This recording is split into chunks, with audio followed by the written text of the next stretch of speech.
This is the lecture for Monday, August 24, 2020. It's going to deal with the Spanish and their colonization efforts. Now, we had learned last week that the Spanish are going to appoint Spanish people to go over the various lands that have been taken from the Indians. Now, in many cases, these administrators are going to stay for the rest of their lives. Their children are going to be born into this land, and their children's children, and so on and so forth. The children who are born in the New World are called Creoles, and they will become the administrators of the land. Now, if you think about it, these people make up the top of the triangle. At the bottom of the triangle are the Native Americans. The Native Americans are expected to till the fields. The Native Americans are expected to harvest the lumber. The Native Americans are expected to dig the mines and bring out the precious metals or metals that will have use in Spain. The raw materials are going to be sent from the various parts of the Viceroy of New Spain to the coastline, where they are put on ships, and then the ships will travel to Spain. Now, when we study the English colonies, we will call this mercantilism. So maybe this would be a better way of remembering what the Spanish are doing. This is a two-way street. From the Viceroy of Spain to Spain, we have the raw materials, the iron, the gold, the silver, the lumber, the various things that have been tilled from the fields. Coming back from Spain would be the finished goods. Now you might say, well, I live in a place and I want my Indians to make a nice table. Well, technically you can't do that because that goes against the Spanish law. When Spain came to the New World, they are going to bring with them diseases. Now, many Indians are going to die of bubonic plague, cholera, but mostly smallpox. Now, those Europeans who had come over had built up a resistance to smallpox in particular. And although they might get sick from cholera or bubonic plague, because somewhere down the line their relatives have had it, they built up an immunity. Not so for the Native Americans. The colony that was created as part of something called the Columbian Exchange. Again, we have raw materials going from the New World to Spain. We have finished goods coming from Spain to the New World. Now, one of the things the Spanish are going to suggest is that wheat be grown in the New World, because the land in Spain was being used up by the constant production of wheat. Horses are going to come over during the Columbian Exchange. Now, many of these horses are going to escape, and some of these wild Mustangs that were brought over by the Spanish are still particularly in the United States today. Now, to keep up with the quota, there was a need for extra workers. The Spanish decided around 1550, 1560 to begin the importation of African slaves. Now, these African slaves would have been losers in the civil wars that were going on in Africa. They would be brought to the New World, first to Cuba, where they would be broken in, and then on to the various viceroys where they would work. Now, of course, all of this was done against their will. They did not want to come over, but there really wasn't a whole lot they could do to stop it. Each Creole was given a large home called a hacienda. The hacienda became the centerpiece of the great farms. The haciendas are going to have all of the necessary places for goods to be built. Let's say that you need candles. You can't live without candles. Candles would be made at the hacienda. Let's say that you need to have a blacksmith to shoe the horses, to do blacksmith work for the wagons. That could be done at the hacienda. There's a variety of things that could be done at the hacienda. Now, in many cases, the Creoles would have a new group of people who would do most of this artisan work. We'll get to them in just a moment. The haciendas could also be a place for religious worship. Now, the way the Spanish had set it up, the Jesuits had created a mission within one day's walk from the next mission.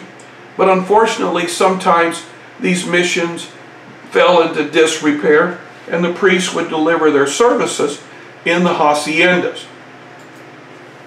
To travel to the New World, as you must get permission from the king.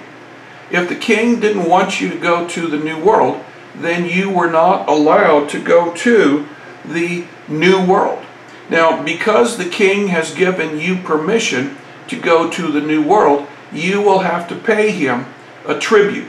Now, this might mean that you are going to the New World as a soldier, so part of your pay will go back to the king.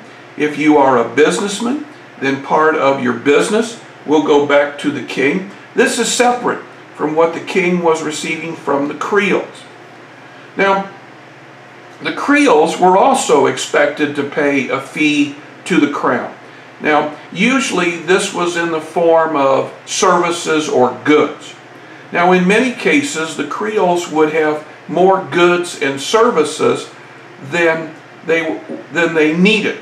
So they would give what was expected to the royal governor, and then they would keep the rest. They would then sell or barter these goods and materials with other Creoles so that they could get what they wanted. Now, the Indians were taught Spanish. The Indians were instructed in the Catholic faith. The Indians were told where they are in the hierarchy of command, at the bottom. Starting in the 1540s and going really to the 1820s, Native Americans will rise in rebellion against the Spanish. These rebellions will be ruthlessly put down. We'll hear more about this later on this week. It really isn't until the 1820s that Mexican Indians are able to throw off the Spanish overlords. Now, in the haciendas, there would be artisans, people who would be responsible for blacksmithing or candle making or tanning the hides and such. If we have a child who is born of a Spanish father and an Indian mother, or if we have a child who is born of a Spanish father and a slave mother, these are the people who become the artisans. Now, the Spanish father, native Indian mother, will create a child who is called a mestizo. The Spanish father and the slave mother, if they produce a child, they will be called a mulatto. Now, these terms both start with M, and sometimes they get a little confusing. Make sure that you know who is who, so that when we take the quiz on Friday, you'll do a good job. Again, the mulattoes and the mestizos will become the craftsmen of the New World. By the start of the 17th century, that would be the 1600s, Spain has complete control of its 4 viceroys. Now, these 4 viceroys are sending back unbelievable amounts of wealth to Spain. Spain is going to depend upon this for its very survival. Well, we need to draw a line in our notes, and we need to look at the French. The French are first going to come to the New World in 1524 when an Italian sailing for France called Giovanni di Verrazzano is going to sail from France to North America and then north up our coastline to what is now St. John's Bay. You can see the path that Verrazzano took. Verrazzano briefly entered what is New York Harbor, and that is why when you go from New Jersey into New York across this opening leading into New York Harbor. The bridge that you pass is called the Verrazano Narrows Passageway, or the Verrazano Bridge. Well, what exactly was Verrazano looking for? Verrazano was looking for the Northwest Passage. Now, this is about the time that Magellan has sailed to the south. There were those who believed, though, that there was a water passage to the north, and they referred to this passage as the Northwest Passage. The French are going to send out a group of explorers looking for this all-water route to the Pacific. Now, the Frenchman who probably did the most looking for the passage is called Jacques Cartier. Now, Cartier sailed from 1534 to 1535. Believing that the St. Lawrence River is the Northwest Passage, he will sail until he gets to about where the city of Quebec and Montreal are. There, seeing the water is running too swiftly and not deep enough for ocean-going ships, he will turn around. He does believe, though, that Quebec, which sits high on a hill, would make an excellent fort and an excellent place to found a colony. Here is more about Jacques Cartier.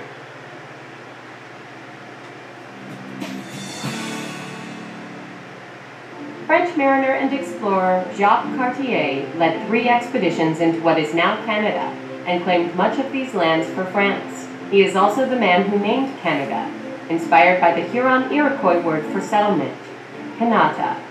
Jacques Cartier, in his explorations of present-day Canada, led eventually to the colonization by France. He was the one who laid the original claim for France in North America. Cartier was born in 1491 in Saint-Malo, Brittany, France. In 1534, Francis I of France commissioned Cartier to explore the northern lands of the Americas, to search for gold, spices, and the long-sought northeast route to Asia. Jacques Cartier's first expedition sailed with 2 ships to the St. Lawrence Seaway. He coasted around Newfoundland into the St. Lawrence Seaway, where ultimately he encountered a Native American village and he kidnapped 2 young Indians, the sons of the chief, and brought them back to France. Back in France, Cartier's stories of fertile lands, mineral wealth, and Chief Donnacona's captive sons impressed Francis I enough, so he immediately funded a second, larger expedition back to North America. When Cartier returns in 1535, he comes back with Donnacona's 2 sons. They sail up the river now known as the St. Lawrence River, and they first come to a place called Stadacona, site of modern-day Quebec. They go farther upriver till they find a place called Hochelaga, which is a site of what is now known as Montreal. Upon Cartier's return from this voyage, Francis I was determined to colonize the lands that Cartier described to him. Cartier set out as an advance party, expecting Sieur de Roberval, a member of the court, to follow shortly thereafter. Cartier returned to St. Lawrence, reaches Stadacona, leaves a small contingent behind who had found the French city of Quebec, and then takes a group of men into the wilderness looking for the gold that he heard existed in Saguenay. That search ends up fruitless, and Cartier decides he's tired of waiting for Roberval, and decides he's going to sail back to France. Cartier, as far as we know, spends the rest of his life in Saint-Malo as we would say today, a technical advisor on navigation. Cartier does not return to the New World. Jacques Cartier died on September 1st, 1551, in his manor in Limoilou near Saint-Malo. Jacques Cartier is known for making 3 voyages, none of which found the Northwest Passage to East Asia, none of which found any great wealth, but which enabled the French to make a legitimate claim in the contest with other Europeans for land in North America. Well, this is as far as we're going to go today. Tomorrow, we're going to look at the beginning of the 17th century, the 1600s. This is when France will make its stab at colonization and will create New France. I'd like to remind everybody that on Friday, we are going to have a quiz over lesson 1 and 2. Please make sure that you're ready for it. You will need a electronic device to take the quiz. If you don't have one and you need one, remind me on Wednesday and I will place the order with the IT people so that we can get you one. There are 5 questions after this video for those of you who want to answer them.